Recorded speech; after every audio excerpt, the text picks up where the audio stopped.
오늘 말씀 함께 나누려고 합니다. 어줍지 않은 빌라도의 재판이라는 제목으로 말씀 나누지요. 우리가 아는 말씀 중에 이런 말이 있습니다. 역사는 밤에 이루어진다. 역사는 밤에 이루어진다. 무슨 의미일까요? 대부분의 역사를 통해 우리는 확인했습니다. 의미 중에 하나는 이런 겁니다. 모두가 잠든 밤, 야심한 시각입니다.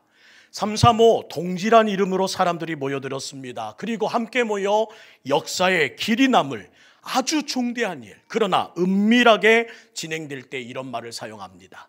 그들은 굳은 표지로 또한 함께 모여 목소리는 작지만 분명코 말합니다. 이번에는 반드시 이루어냅시다. 그들의 모든 굳은 의지는 정말로 모든 것들을 이루기에 남을 만한 강함처럼 보입니다. 또 하나의 의미는 이런 겁니다. 깊은 밤 진실을 주목하게 만듭니다. 권력을 가진 한 남자가 있고 그의 품에 안긴 한 여인이 유혹합니다. 그래서 하룻밤 사이에 중대한 결정이 번복해지는 일들이 생기고 오늘의 역사가 내일의 역사를 바꾸어 버리는 것을 보게 됩니다. 하룻밤 사이에. 중국 황실의 야사를 보면 이런 일들이 많이 있지요. 그래서 사람들은 이 일을 말하면서 이런 유를 역사는 밤에 이루어진다 하는 말들로 표현하는 것 같아요. 근데 예수님이 잡히시는 밤도 마찬가지입니다. 그 밤도 오늘 말씀처럼 역사의 밤이 되어집니다. 밤에 역사가 이루어지는 것처럼 이 모든 말이 잘 어울리는 밤이 바로 예수님이 잡힌 밤이었습니다. 두 가지 의미가 모두 숨어져 있어요. 놀랍게 하룻밤 사이에 어떻게 이 많은 일이 한 번에 일어났을까? 그 모든 과정을 우리가 추적하면 추적할수록 놀랍기만 합니다. 한번 그 걸음을 볼까요? 예수님은 겟세마네 동산에 올라가셔서 땀이 땅에 떨어지는 핏방울 되도록 기도하셨습니다. 조금 후에 횃불과 무기를 든 사람들이 대제사장과 바리새인과 군인들이 한 뭉치로 몰려와 예수님을 잡으러 와 결박합니다. 그때 흥분한 베드로는 검에서 칼을 빼요 대제사장의 종이었던 말고의 귀를 잘라버리지요. 그러자 예수님이 말씀하십니다. 베드로야, 칼을 칼집에 꽂으라. 그 순간 베드로는 덜컥 그의 마음이 내려앉음과 동시에 방향을 바꿔 도망가기 시작합니다. 그리고 예수님은 대제사장 안나스의 집으로 끌려가시고 다시 대제사장 가야바의 집 밉들에 끌려가십니다. 그곳에서 밤새 신문을 당하고 밤새 조롱을 당하고 밤새 폭행을 당하는 일들을 우리는 지난주에 보았습니다. 아랫뜰에서 베드로가 그 상황을 지켜봅니다. 멀찍이 떨어졌어요. 말씀대로 베드로가 3번 부인하자 닭울음소리가 들립니다. 그때 비로소 깨달은 베드로는 심히 통곡하였다. 그것이 지난주일 제가 전한 말씀이었습니다. 예수님께는 참으로 긴 밤, 지독하게 힘든 밤이 지금 지나가고 있습니다. 새벽이 되었습니다. 유대 종교 지도자의 최고 모임이었던 사내들인 공의회는 예수님께 신성 모독죄라는 선고를 내립니다. 그리고 스승을 은 30에 팔아버린 가룟 유다는 다시 그들을 찾아가 은 30을 내몰면서 말합니다. 예수를 돌려주소서. 그러나 그 모든 것을 거절당하자 성수에 내던지고 나서는 돌아가 자살의 길을 선택합니다. 아침이 밝아옵니다. 그러자 사내들인 공의회는 예수님을 결박하고 다시 유대 총독이었던 유대 치안을 담당했던 빌라도에게 넘겨주며 사형을 요구합니다. 예수님이 잡히셨던 그날 밤 불법 재판이 자행되었고 조롱과 폭력이 난무했던 밤입니다. 모든 것이 다 불법이었습니다.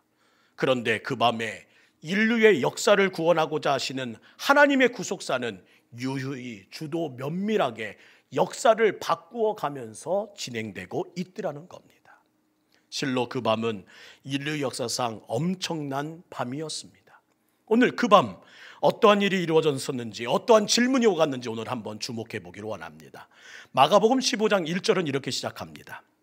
새벽에 대제사장들이 즉시 장로들과 서기관들 곧 온 공회와 더불어 의논하고 예수를 결박하여 끌고 가서 빌라도에게 넘겨주니라. 그런데 사내들인 공의회는 유죄로 확정할 수 있었지만 사형 선고는 오직 로마 법정에서만 확정할 수 있는 고유 권한이었습니다. 그래서 빌라도에게 끌고 간 것입니다. 당시 로마 법정은 종교적인 죄목으로는 죄수를 죽인 일이 단 한 번도 없습니다. 그런데 그들은 거칠게 몰아갑니다. 죽여주소서, 죽여주소서. 산헤드린 공의회에서 본인들이 원하는 사형 선고가 듣지 못하는 일들이 지연되자 그는 세 가지 죄목을 예수님께 뒤집어 쓰이고 고소합니다. 첫 번째, 저 예수가 백성을 미혹해 했습니다. 사회를 어지럽혔어요. 자기들의 기득권을 뺏길까 봐 염려한 나머지 만들어낸 죄목이었습니다. 두 번째, 예수가 로마 황제 가이사에게 세금을 내지 못하게 하더이다. 예수님이 하신 말씀이 무엇이었지요? 가이사의 것은 가이사에게, 하나님의 것은 하나님에게. 단 한 번도 그런 말씀 하신 적 없습니다. 그러자 마지막 목소리를 높여요. 예수가 자칭 왕이라 하더이다. 그리스도라 말합니다. 스스로 왕이 되려는 위험한 일로 간주해버립니다. 빌라도는 이 세 가지 제목을 하나씩 그 밤에 심리했습니다. 첫 번째 제목, 두 번째 제목 다 무죄, 거짓 증언이라고 증명해냅니다. 판명해냅니다. 이제 마지막 고소 내용이 15장의 내용이에요. 빌라도가 직접 예수님께 묻습니다. 2절 말씀 함께 읽을까요? 2절 시작. 빌라도가 묻되 내가 유대인의 왕이냐? 예수께서 대답하여 이르시되 내 말이 옳도다. 마가복음에서는 아주 간단하게 대답하십니다. 네 말이 옳아. 그런데 요한복음에서는 부연 설명이 적혀 있어요. 한번 들어보시겠어요? 빌라도가 이르되 그러면 내가 왕이 아니냐? 예수께서 대답하시되 내 말과 같이 내가 왕이니라. 내가 이를 위하여 태어났으며 이를 위하여 세상에 왔나니 곧 진리에 대하여 증언하려 함이로다. 무릇 진리에 속한 자는 내 음성을 듣느니라 하신대. 예수님은 대답하십니다. 진리에 대하여 증언하러 왔고 나에게 속한 자는 내 증언을 듣는다. 그런데 안타깝게도 빌라도는 진리가 무엇이냐라는 질문은 합니다. 하지만 진리에 대한 답을 듣지 않습니다. 오늘 본문 이후에 예수님과 대화했다는 기록은 그 어느 곳에도 찾아볼 수가 없습니다. 그는 예수님을 향한 시선, 지금 잠시 향했던 그 시선을 곧 유대인과 산헤드린 공의회로 돌려버렸다는 거예요. 참 불쌍한 사람입니다. 왜요? 다른 사람도 아닙니다. 예수님과 1대1로 대면하는 이야기의 순간 아닙니까? 인류를 구원하기 위한 그 예수님과 메시아와 지금 처음으로 대면하여 대화 나누는 사람 아닌지요? 참 진리요 진리의 근원이신 예수님께 직접 진리에 대하여 들었는데 그는 진리를 붙잡지 않더라는 겁니다. 그는 진리를 외면합니다. 그 소중한 기회를 놓쳐버립니다. 저는 개인적으로 빌라도는 참 불쌍한 사람이었다라는 생각을 했습니다. 왜요? 기회를 놓쳤기 때문입니다. 저는 우리 동북교회 모든 성도들이 기회 놓치는 불쌍한 사람 되지 않기를 주의 이름으로 부탁드립니다.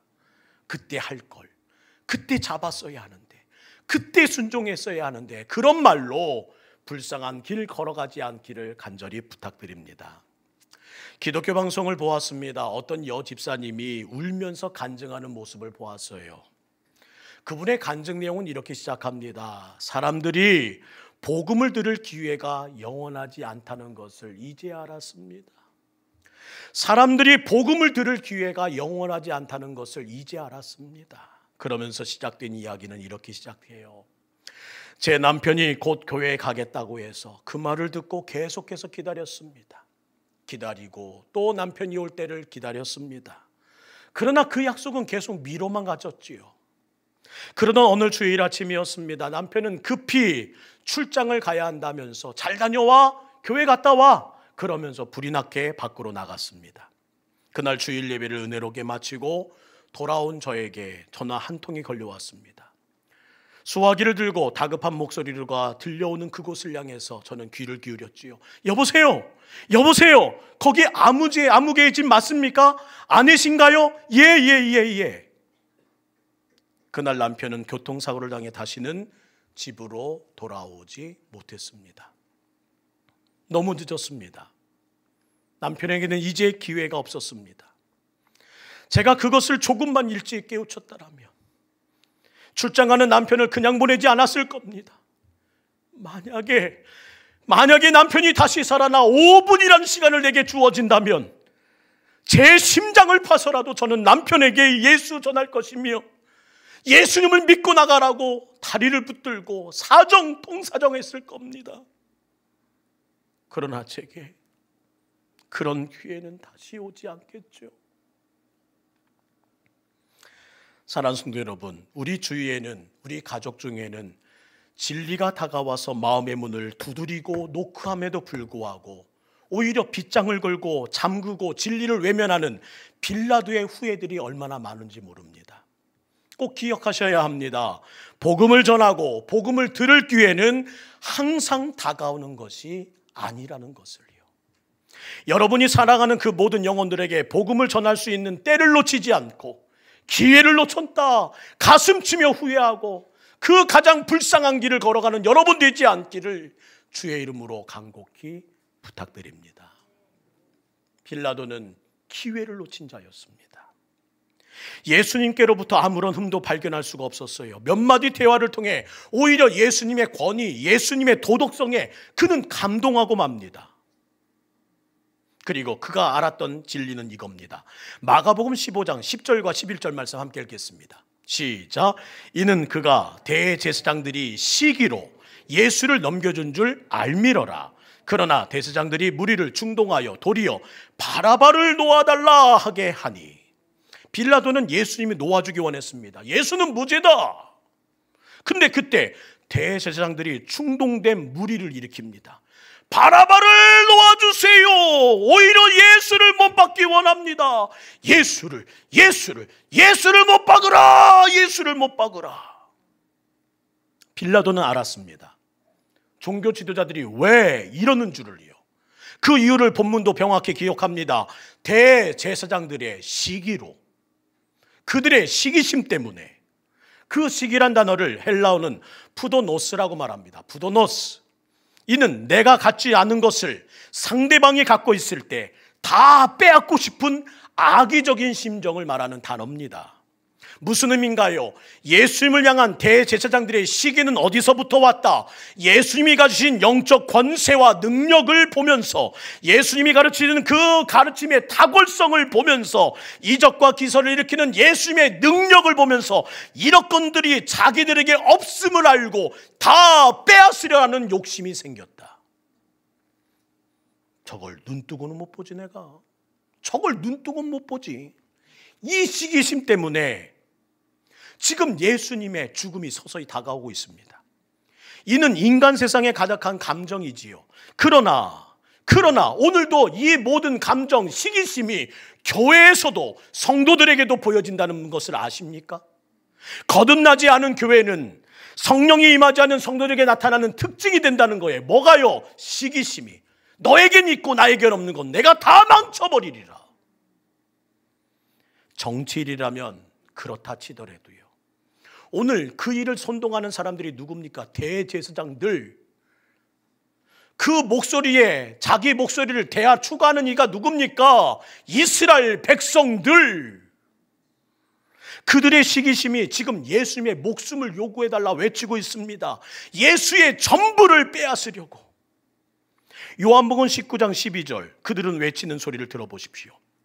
이러함으로 빌라도가 예수를 놓으려고 힘썼으나 유대인들이 더 소리질러 이르되 이 사람 놓으면 가이사의 충신이 아니니이다.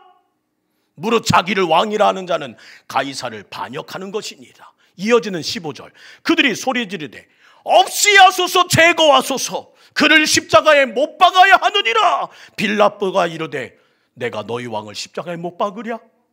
대제사장들이 대답합니다. 가이사 외에는 우리에게 왕이 없나이다. 가이사 만세. 충성된 무리는 점점 더 큰 목소리를 외칩니다. 예수를 못 박으라, 못 박으라. 예수를 십자가에 못 박으라, 못 박으라. 사랑하는 성도 여러분, 이 시대에 깨어있는 그리스도인이 된다는 것은 무엇일까요? 이 시대에 우리가 깨어 있어야 하는 자리는 어딜까요? 그런 충동된 무리의 소리에 휩쓸리지 않는 겁니다. 그런 충동된 사람들에게 가까이 가지 않고 그런 중동된 사람의 목소리에 내 목소리를 더하지 않는 것, 그것이 바로 깨어있는 자의 모습입니다. 진리에 가는 사람이 이런 소리를 내 안에서 품고 있다면 어찌 분별할 수 있을까요? 진리가 무엇인지, 하나님의 뜻이 무엇인지. 저는 그래서 부탁드립니다. 시류에 편승하지 마십시오. 사람들이 듣기 좋은 칭찬에 춤추지 마십시오. 제발 사람들의 강한 어조에 두려움 느끼지 마십시오. 그렇게 되면 어찌 분별하며, 그렇게 되면 어찌 십자가의 길을 걸어갈 수 있겠습니까? 충동된 무리를 보세요. 점점 더 큰 소리를 합니다. 분별력을 잃은 채 외쳐갑니다. 이 사람이 외치니 나도 외치고, 저 사람이 외치니 나도 더하고, 예수 못 박으라, 예수 못 박으라. 지독하고 잔인한 그 새벽에 그것을 울리는 소리는 예수 못 박으라는 말밖에 없습니다. 빌라도는 선택해야 합니다. 큰 위험에 빠졌음을 직감하고 고뇌하기 시작합니다. 그때 한 여인이 등장하지요. 그 여인이 누구요? 빌라도의 아내입니다. 오직 마태복음에서만 그 내용이 기록되고 있어요. 마태복음 27장 19절. 총독이 재판석에 앉을 때 그의 아내가 사람을 보내 이르되 저 옳은 사람에게 아무 상관도 하지 마옵소서. 오늘 꿈에 내가 그 사람에게 인하여 애를 많이 썼나이다 하더라. 무슨 말인가? 여보, 유죄 판결 내려서는 안 돼요. 안 돼요. 꼭 안 돼요. 외경에는요, 니고데모 복음서라는 책이 있습니다. 그 책 2장에 보면 이 빌라도 아내의 이름이 나와 있습니다. 빌라도의 아내 이름 궁금하시죠? 궁금하면 500원. 그 이름이 누구냐? 프로클라 클라우디아라는 이름입니다. 전해진 이야기에 의하면 그녀는 예수님이 십자가의 길을 걸어가시는 동안 쓰러지며 탈진해 갈 때 물을 떠 예수님의 목을 죽여준 여인으로 기록되고 있고, 나중에 초대교부 오리게네에 의하면 이 클라우디아는 이후에 예수님을 믿는 기독교인이 되었다고 기록하고 있습니다. 지금 분명 빌라도에게는 양심의 소리가 들렸습니다. 그는 무죄야, 그는 무죄야. 동시에 아내에게 전해받은 이야기가 있습니다. 여보, 살려주셔야 해요. 유죄 판결 내면 안 돼요. 그러나 그는 손을 씻으며 이렇게 말합니다. 나는 죄가 없어. 이 모든 죄가 있다면 저 유대인들에게 죄값이 있는 거야. 그리고 그는 말합니다. 마가복음 15장 15절 말씀 함께 읽을까요? 15장 15절 시작. 빌라도가 무리에게 만족을 주고 하죠. 바라바는 놓아주고 예수는 채찍질하고 십자가에 못 박히게 넘겨주니라. 성도 여러분, 서두에 이런 말씀드렸습니다. 역사는 밤에 이루어진다. 예수님이 잡히시던 그날 밤 산헤드린 공의회 사람들은 은밀히 모였습니다. 예수님을 죽일 모의를 하기 위해서예요. 빌라도는 재판하면서 진리이신 예수님 만나고 잠시 고뇌합니다. 그러나 그는 결정합니다. 무리에게 만족을 주고자 하여.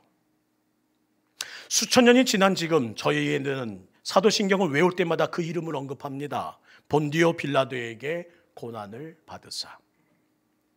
시기심 때문에 빌라도에게 넘겨진 예수님을 지금 빌라도는 두려움 때문에 이제 십자가에 못 박히도록 넘겨줍니다.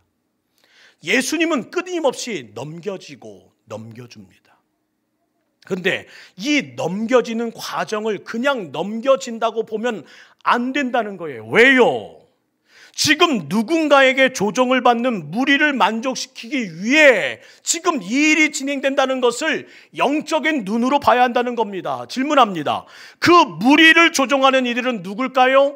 대제사장과 종교 지도자들입니다. 아우성 외쳐라, 예수를 죽이라고 선동하며 충동합니다. 그럼 대제사장과 종교 지도자들을 뒤에서 조종하는 존재는 누굴까요? 사단입니다. 사단. 자신들이 사단에게 넘겨진 줄을 모르고 살고 있더라. 그를 조종하는 그 사단의 게임에 춤추고 있더라. 그걸 몰랐다. 누가? 종교 지도자들이, 이스라엘 백성 메시아를 기다렸던 그들이 그것을 모르고 살아가더라.